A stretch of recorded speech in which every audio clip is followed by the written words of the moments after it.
السلام علیکم ورحمۃ اللہ وبرکاتہ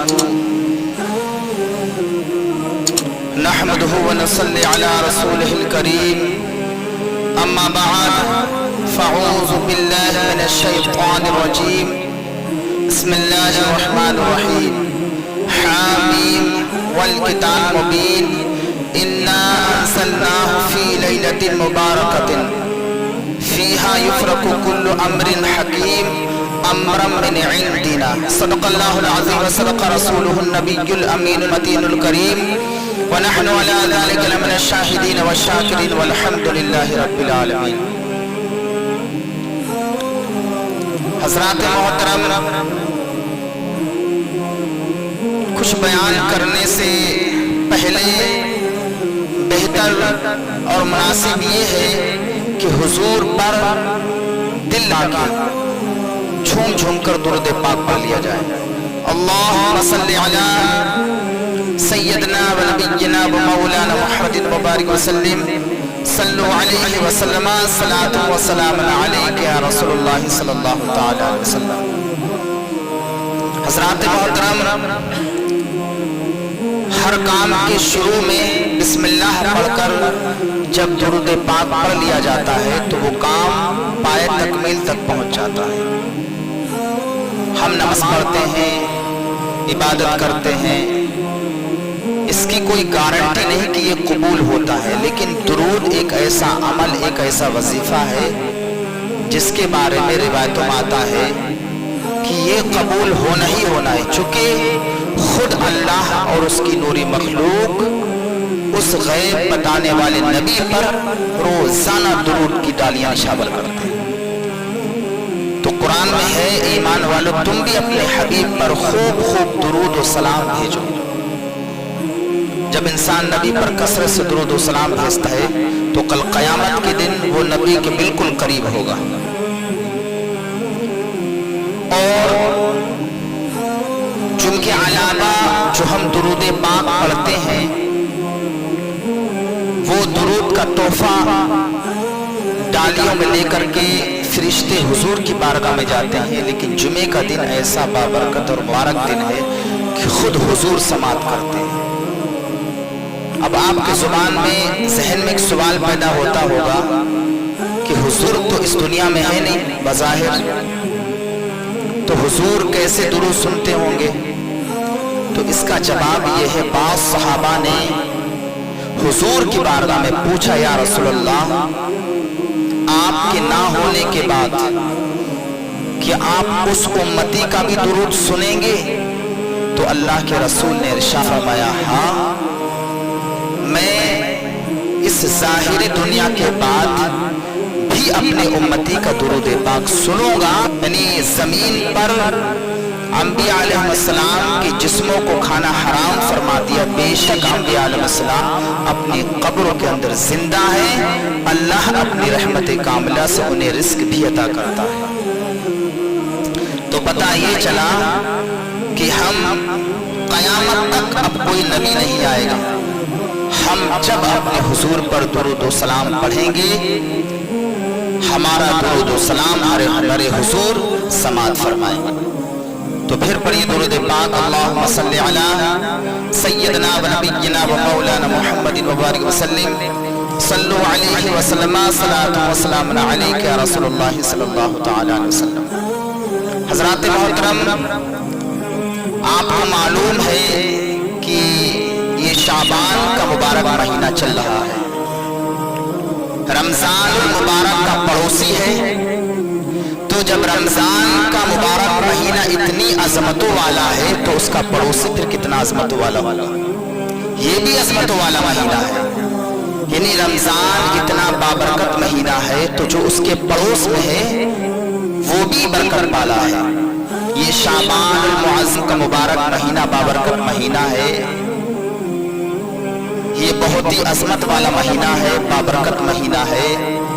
اللہ کے رسول صلی اللہ علیہ وسلم اس مبارک مہینے میں کثرت سے عبادت کرتے، خوب عبادت کرتے، اور روزہ بھی خوب رکھتے، اور اس قدر روزہ رکھتے کہ اس کو رمضان سے ملا دیتے۔ رمضان المبارک کے مہینے سے ملا دیتے تو حضور کی طرز زندگی ہمیں اس بات کا درس دیتی ہے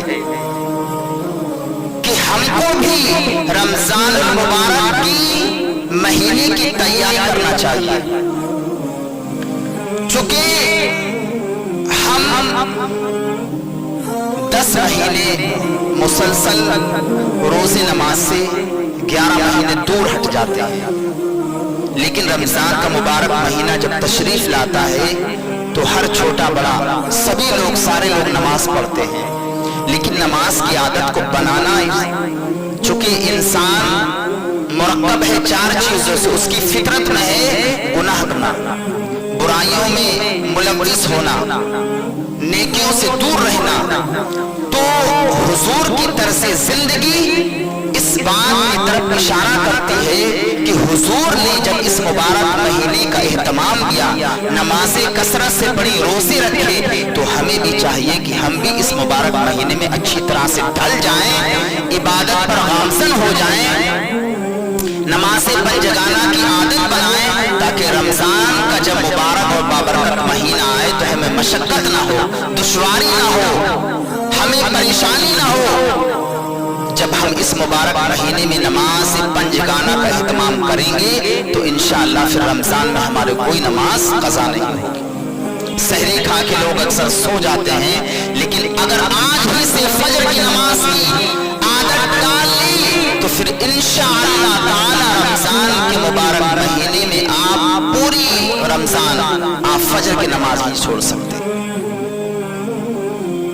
تو یہ مبارک مہینہ بابرکت مہینہ، عظمت والا مہینہ ہے۔ اللہ رب العزت جل مجدہ قرآن مقدسہ میں ارشاد فرماتا ہے، قسم ہے اس روشن و منور کتاب کی کہ جس کو ہم نے مبارک رات میں نازل فرمایا اور اس میں ہم نے اپنے بندوں کے لیے حکم نازل فرما دیا، اور امور جو ہیں وہ بانٹ دیے۔ تو اب یہ مبارک مہینہ، اس مبارک مہینے کی 15ویں شب یعنی شعبان کی 15ویں رات، یہ بہت ہی فضیلت کی حامل ہے۔ یہ پورا مہینہ بہت بابرکت ہے، لیکن روایتوں میں آتا ہے 5 راتیں ایسی ہیں جس میں خاص اللہ کا رحم و کرم نازل ہوتا ہے۔ وہ 5 راتیں کون کون سی ہیں؟ ایک عید الفطر کی رات، عید الاضحیٰ کی رات، جمعے کی رات، اور رجب کی پہلی رات، اور شعبان کی 15ویں رات۔ ایک روایتوں میں آتا ہے کہ اللہ 300 رحمت کے دروازے کھول دیتا ہے شعبان کی 15ویں رات میں۔ 300 رحمت کے دروازے کھول دیتا ہے۔ اور ایک روایت میں یوں آتا ہے کہ شعبان کی 15ویں شب میں، یعنی جو 7 مارچ کو آنے والی ہے، دن منگل کا گزارنے کے بعد جو رات آنے والی ہے وہ شعبان کی 15ویں رات ہے۔ ایک روایت میں یہ ملتا ہے کہ اللہ رب العزت جل مجدہ آسمانی دنیا پر نزول فرماتا ہے، اپنی شان پھیلائے اور اپنے بندوں کا عمل دیکھتا ہے، خاص توجہ فرماتا ہے، رحمتیں نازل فرماتا ہے، رحمتیں، اور اللہ رب العزت کی رحمت آواز دیتی ہے۔ وہ کیا کہ ہے کوئی بندہ آج مجھ سے طلب کرنے والا، جو چاہے گا میں اس کو عطا کروں گا، اولاد چاہتا ہے وہ بھی عطا کروں گا، مال و دولت چاہتا ہے وہ بھی عطا کروں گا، اگر کسی پریشانی میں مبتلا ہے اور اس مبارک شب میں مجھ سے طلب کرے گا تو اللہ رب العزت ارشاد فرماتا ہے مجھ کو پریشانی سے دور کروں گا۔ اللہ کی رحمتیں بار بار آواز دیتی ہیں۔ جس طرح سے عام دن ہے اس طرح سے یہ مبارک رات نہیں ہے، بلکہ یہ خاص رات ہے، بہت ہی عظمت والی رات ہے، عام رات نہیں ہے۔ ہے یہ, بلکہ غروب آفتاب سے لے کر صبح صادق تک اللہ کی رحمتیں صدائیں بلند کرتی آوازیں دیتی ہے کوئی مجھ سے طلب کرنے والا میں اس کی پریشانی کو دور کروں. تو حضرات محترم آنے والی 15ویں شب شب برات ہوتی عظمت والی رات ہے. اس کو شب برات بھی کہتے ہیں. یعنی اللہ رب اس رات میں نہ جانے کتنے کروڑوں اربوں خربوں لوگوں کو جہنم سے آزاد فرماتا ہے. شب رحمت بھی کہتے ہیں اس لیے کہ اس مبارک رات میں اللہ کی رحمتیں جھما جھم برستی ہیں. اور اس کو شب مبارک رات بھی کہتے ہیں اور اس میں اللہ رب العزت اپنے بندوں کی جانب مخاطب ہو کر کے ندائیں فرماتا ہے. اور اسی مبارک شب میں امور تقسیم ہوتے ہیں. نزول رحمت اللہ کی رحمت کا نزول ہوتا ہے. عام بخشش کا فیضان اسی مبارک رات میں ہے. اللہ رب العزت اربوں خربوں کروڑوں لوگوں کو اسی مبارک شب میں بخش دیتا ہے. لیکن کچھ ایسے بھی حضرات ہیں جن کی بخشش و مغفرت نہیں ہوتی. وہ کون حضرات ہیں؟ روایت میں آتا ہے وہ حضرات ہیں حالانکہ اللہ کی رحمت تو عام ہے لیکن اس مبارک شب میں وہ لوگ محروم رہتے ہیں جو شراب پیاتے ہیں, جو شراب نوشی کرتے ہیں یا جو زنا کے عادی ہیں, بار بار زنا کرتے ہیں, یا وہ حضرات جو اپنے کسی مسلمان بھائی کو تکلیف پہنچاتے ہیں, یا جو کینہ پرور ہے, اپنے دل میں کسی کا بغض حسد غصہ تندی شرکسی یہ سب رکھتے ہیں. تو اس مبارک شب میں اللہ ان کی مغفرت نہیں فرماتا ہے. یا کسی نے کسی کو ناحق قتل کر دیا, جادو ٹونا کرنے والے عام طور سے آج ہم دیکھ رہے ہیں کہ اپنی خنس جو ہے انسان اپنی زبان اور ہاتھ سے نہیں بلکہ ایک جادو اور ٹونا کے ذریعے اپنی خنس نکال رہا ہے اور اپنے مد مقابل کو ہلاک کروانے کے لیے اپنی قیمتی دولت اٹھا دیتا ہے, خرچ کر دیتا ہے اور اس کا جانی نقصان پہنچا کر کی رہتا ہے. تو ایسا شخص جس کے دل میں کینہ غصہ تندی شرکسی ایک جنون سوار ہے, اللہ رب العزت ایسی مبارک رات میں اس کی مغفرت نہیں فرمائے گا. یا جس نے اپنے والدین کو گالیاں دی, انہیں برا بھلا کہا, ان کو مارا, وہ بھی شخص اس مبارک رات میں محفوظ رہے گا کہ اس کی بخشش نہیں ہوگی. تو اگر یا کسی نے کسی کا حق تلف کر دی یا کوئی کسی کی غیبت چغلی بدی کرتا ہے تو اس مبارک رات میں وہ بھی بخشا نہیں جائے گا. حالانکہ اللہ کی رحمتیں عام ہیں. اور قبول شفاعت اللہ رب العزت اربوں خربوں لوگوں کی شفاعت قبول فرماتا ہے. اگر کوئی سچے دل سے یعنی حقوق العباد کا تو مسئلہ ایسا ہے کہ اگر آپ نے کسی کا دل دکھایا ہے, کسی کو نقصان پہنچایا ہے, آپ نے اپنی زبان سے کسی کے دل کو تار تار کیا ہے, تو یہ جو شب آ رہی ہے اس سے آنے سے قبل پہلے آپ مجھ سے اپنے گناہوں کی معافی تلافی کر لیں. ورنہ یہ مبارک شب ایسی شب ہے کہ اسی مبارک شب میں اللہ رب العزت جل مجدہ اپنی رحمت کاملہ سے فرشتوں کے ذریعے ان تک یہ رجسٹر دفتر پہنچا دیتا ہے کہ جو انسان انتقال کرنے والے ہوتے ہیں اسی رات میں منتخب کر دیا جاتا ہے. یعنی آسمانی دنیا پر اللہ رب العزت کی رحمت کاملہ اپنی شایان شان کے لائق تشریف لاتا ہے اور اسی 15ویں شب کو شب برات کو اللہ رب العزت جل مجدہ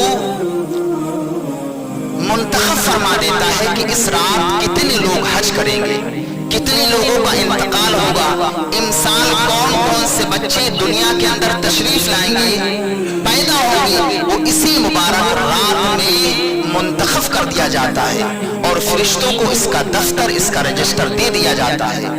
حالانکہ حدیث پاک میں کہ ایک شعبان سے دوسرے شعبان تک مدت حیات کا ختم ہونا یہ لکھ دیا گیا. عام طور سے ہوتا یہ ہے کہ لوگ شادی کرتے ہیں, ان کے بچے کی ولادت ہوتی ہے, اسے پتہ نہیں, حالانکہ اس کا نام مردوں میں لکھ دیا جاتا ہے. وہ اسی مبارک شب میں اس کا نام انتقال میں لکھ دیا جاتا ہے، فرشتوں کو دفتر رجسٹر دے دیا جاتا ہے۔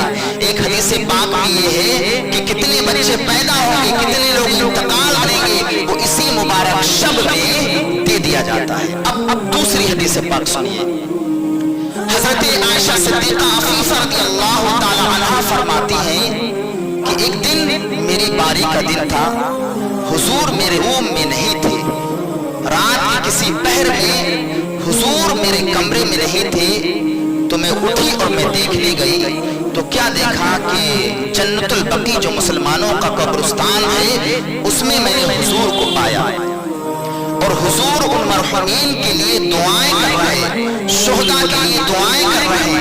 میں نے جا کر حضور کی بارگاہ میں جب پہنچی تو اللہ کے رسول صلی اللہ علیہ وسلم نے ارشاد فرمایا، اے عائشہ کیا تم یہ سمجھتی ہو کہ اللہ اور اس کے رسول تمہارے ساتھ عدل و انصاف نہیں کریں گے؟ تو حضرت عائشہ نے عریضہ پیش کیا، یا رسول اللہ علیہ الصلوۃ والسلام، میں سمجھی شاید کہ آپ دوسری ازواج مطہرات کے پاس تشریف لے گئے۔ تو اللہ کے رسول نے ارشاد فرمایا، اے عائشہ آج آپ کو معلوم ہے کون سی رات ہے؟ کہا یا رسول اللہ مجھے تو نہیں معلوم۔ سرکار نے ارشاد فرمایا، آج شعبان کی 15ویں شب ہے، آج اللہ رب العزت جل مجدہ بنو کلب کی بکریوں کے بال کی تعداد سے زیادہ اللہ تعالی جہنمیوں کو جہنم سے آزاد فرما دیتا ہے۔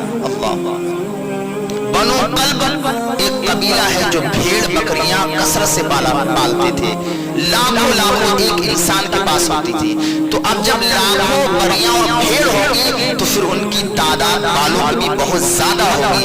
یہ ایک مثال ہے سمجھانے کے لیے کہ یہ مبارک رات ہے عائشہ، واقعی آپ کی باری کی رات ہے، لیکن یہ مبارک رات اس کا ہر منٹ، ہر سیکنڈ، ہر لمحہ بڑا قیمتی ہے۔ باری تو آپ کی ہے، لیکن آج میں اپنی امت کی بخشش کے لیے دعا کر رہا ہوں کہ اللہ رب العزت جل مجدہ میری امت کے تمام تر گناہوں کو معاف فرما دے۔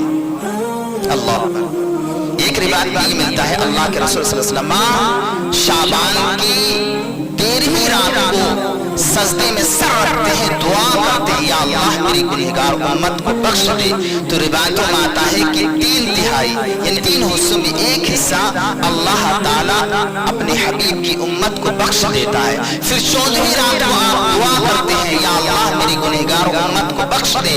روایتوں میں آتا 2/3 3 حصوں میں 2 حصے اللہ رب العزت جل مجدہ مغفرت فرما دیتا ہے۔ جب شعبان کی 15ویں رات آتی ہے تو سجدہ اتنا طویل کرتے ہیں، اتنا طویل کرتے ہیں کہ حضرت عائشہ فرماتی ہے کہ میں حضور کے قریب پہنچی اور میں نے اتنا طویل سجدہ ہو گیا، مجھے گمان ہوا کہ حضور کا وصال ہو گیا۔ میں نے پیر ہلا کے دیکھا، جب حضور کا پیر ہلا تو مجھے سکون ملا۔ اس کے بعد اللہ کے رسول صلی اللہ علیہ وسلم جب سر سجدے سے اٹھاتے کہتے ہیں، اے عائشہ کیا تم یہ گمان کرتی ہو اللہ اس کے رسول تمہارے ساتھ تمہارے حق کو تلفی کریں گے، حق تلفی کریں گے؟ کہا یا رسول اللہ مجھے ایسا گمان ہوا کہ شاید کہ آپ کی روح قبض ہو گئی۔ تو پھر آپ نے ارشاد فرمایا، اے عائشہ سنو ایسا نہیں ہے، بلکہ آج یہ شعبان کی 15ویں شب ہے، ایسی مبارک اور بابرکت رات ہے، اربوں خربوں لاکھوں کی اللہ رب العزت اس مبارک شب میں بخشش و مغفرت فرماتا ہے، اللہ کی رحمتیں آواز دیتی ہیں۔ تو آج اس مبارک شب میں نے اس کی قدر و اہمیت کو سمجھتے ہوئے اپنی گنہگار امت کے لیے بخشش کی دعا مانگی، اللہ رب العزت نے میری امت کو بخش دیا، میری امت کے تمام تر گناہوں کو معاف فرما دیا۔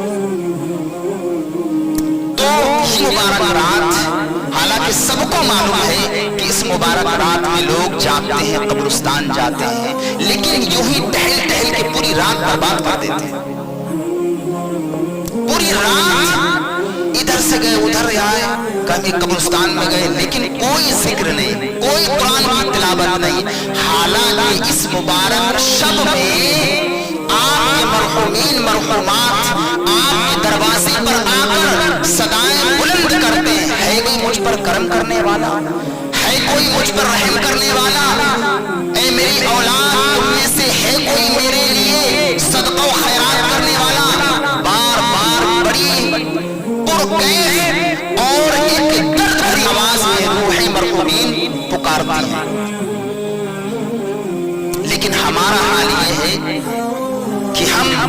نہ ہی اس مبارک شب کی قدر کرتے ہیں اور نہ ہی قرآن کی تلاوت کرتے ہیں، نہ ہی عبادت کرتے ہیں۔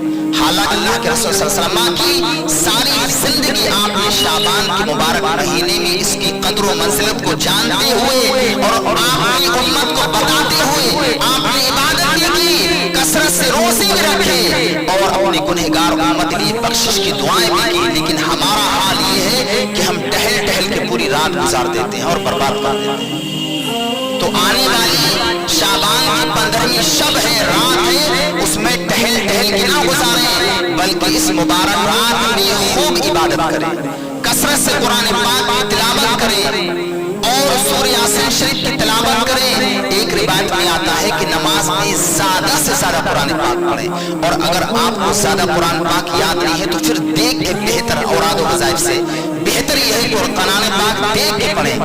اور اگر آپ کو کچھ قرآن پاک یاد یا آپ 2-4 پارے پڑھ چکے ہیں، اس کے بعد یہ بتایا ہے کہ سب سے زیادہ مشکات المصابیح السنہ میں ان چند صورتوں کا ذکر آیا ہے کہ آپ الحمد مکمل پڑھیں۔ اس کے بعد سورہ بقرہ کی آخر کی 3 آیتیں مبارکہ للہ ما فی السماوات واعف عنا واغفر لنا، یہ آخر تک سورہ بقرہ کی آخر کی 3 آیتیں سمجھ گئے سب لوگ؟ سورہ بقرہ کی آخر کی، لیکن آپ سمجھیں گے کہ آپ پڑھتے نہیں اس لیے سمجھ نہیں پا رہے۔ سمجھنے کی کوشش کرو، میں نے بتایا اس کو نوٹ کرو، اپنے گھر جا کے اپنے بچوں سے پوچھو، اپنی اہلیہ سے پوچھو، اپنی بہو سے پوچھو، ہر حال میں سیکھنے کی کوشش کرو، اس لیے کہ اس سے بہتر عمل کوئی نہیں ہے۔ علم دین کا طلب کرنا، اس کا سیکھنا، اس کا پڑھنا۔ ایک شخص حضور کی بارگاہ میں آیا تو اللہ کے رسول نے جب اس کی طرف ملاحظہ فرمایا کہ تیرا انتقال ہونے والا ہے، عصر کے وقت 1 گھنٹہ ہے، بعد اثر آیا، مغرب تک اس کا انتقال ہونے والا تھا۔ اللہ کے رسول نے اس کو اس کے انتقال کی خبر دی تو اس کے ہوش ہو گئے۔ اب جب ہوش ہو گئے، جس کو یقین ہوگا انتقال کا تو پھر وہ کیا کرے گا؟ وہ یہی کرے گا کہ کوئی ایسا عمل بتائیے جس سے ہماری بخشش ہو جائے۔ تو کہا یا رسول اللہ کوئی عمل بتائیے۔ سرکار نے کہا علم دین حاصل کرنے میں لگ جائے۔ اللہ اکبر۔ اب حضور نے کہا کہ علم دین حاصل کرنے میں کچھ مسئلہ و مسائل، اللہ کے ذکر میں مشغول ہو جا، کچھ سیکھنے میں لگا۔ اس لیے کہ جب انسان علم دین سیکھتا ہے تو دنیا کے اندر جتنی بھی چرند پرند ہیں، یہاں تک کہ سمندر کے اندر جتنی بھی مچھلیاں ہیں، سب اس کے لیے دعائیں مغفرت کرتی ہیں۔ تمام فرشتے اس لیے دعائیں مغفرت کرتے ہیں، اور ہونے والا اس کا انتقال ہے۔ اسے چاہیے کیا تھا کہ میری بخشش و مغفرت ہو جائے۔ اللہ کے رسول نے تھوڑی دیر میں ایسا پیارا اور ایسا محبوب عمل بتایا کہ سارے زمین و آسمان میں جتنے بھی چرند پرند سب اس کے لیے دعائیں مغفرت کرتے ہیں، یا اللہ اس کی بخشش فرما دے۔ تو اس مبارک شب میں ہم ایسا عمل کریں کہ ہر پوری مخلوق ہمارے حق میں دعائیں خیر کرے۔ آج ہم اگر مرحومین کو یاد کریں گے تو انشاءاللہ کل لوگ ہمیں بھی یاد رکھیں گے۔ آج تو مرحومین کا معاملہ ختم لوگوں نے کر دیا۔ فاتحہ دلانا، شرک بدعت کا نام رٹ رٹ کے جو مرحومین اس دنیا سے گزر چکے ان کا بیڑا گرک کر دیا۔ کم سے کم ان مبارک شبوں میں ان مرحومین مرحومات کو یاد کر لیا جاتا تھا، لیکن شرک اور بدعت کے رٹ ایسی لگا کر کے ایسا بیڑا گرک کیا ہے کہ جو انتقال کر چکے ہیں کم سے کم سال میں ان کو ایصال ثواب پہنچایا جاتا تھا، لیکن شرک اور بدعت کے رٹ لگا کر کے یہ غلط ہے۔ حلبے پر فاتح دلانا کیسا غلط ہوگا؟ چینی جائز ہے نہیں؟ چینی جائز ہے، سوجی جائز ہے، عام طور سے بناتے کھاتے ہیں۔ جب تمام چیزیں الگ الگ جائز اور مباح ہیں، اس کو جمع کر کے یہ ناجائز کیسے ہو جائے گا یار؟ بریانی کا سارا سامان الگ الگ سب جائز ہے، اپنے کھانوں میں ڈالتے ہیں، لیکن ایک گٹ بنا کر اس کو بریانی بنا کے اس میں فاتح دل، وہ ناجائز کیسے ہو جائے گی؟ قرآن پڑھنا بہتر ایصال ثواب، قرآن پڑھنا اچھا ہے، بہتر عمل ہے۔ اگر سامنے کوئی چیز فاتح رکھے تو وہ غلط کیسے ہو جائے گا؟ کچھ تو وہی دماغ رکھنا چاہیے، غلط کیسے ہو جائے گا؟ تو ان مبارک شبوں میں نماز کا اہتمام رکھیں، اپنے مرحومین مرحومات کے لیے ایصال ثواب کریں، اس لیے کہ وہ ندائیں دیتے ہیں، صدائیں بلند کرتے ہیں۔ اور اس مبارک شب میں اس لیے میں نے جمعے کو اعلان کیا کہ اس دن آپ پہلے سے اہتمام کریں، اس دن اپنے مکان پر بہترین لذیذ کھانا بنائیں اور اچھی چیز